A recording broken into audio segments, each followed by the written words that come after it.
Well, that's my laps with the McLaren 765 LT, the new longtail over at Silverstone. And I think it's really interesting. I have driven this car on the road, and versus say a 675 LT, how that compared with the 650S, I preferred that car to the 650S in all scenarios. I'd just have it for the road and for the track. I think it was more tactile, as well as more capable and faster.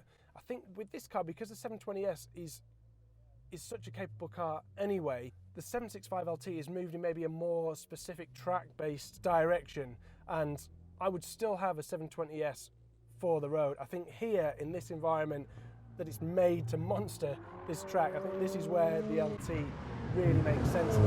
When I first went out with Paul O'Neill, he helped me build up to it, and it was interesting, some of the things at first that I noticed. The first fast corner, I actually went in a little bit too fast, even though I thought I was being more cautious. I think sometimes the lack of roll actually sucked me into that, so I had to step back from that a little bit more, and then build up to it. And actually, the car has much more traction, much more grip than a 720S.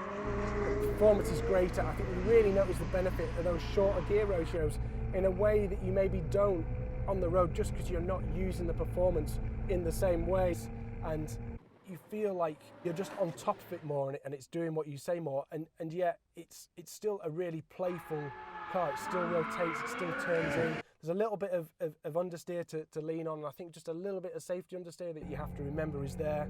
But through the technical stuff, it still moves. You can still make it feel like a light, agile car. It doesn't feel like something that's just locked down and doesn't want to move. So for me, 720S for the road, and this is the place where I want my LT. If I bought an LT, I'd want to be doing a lot of track days. If you do, this will be a very, very satisfying car indeed.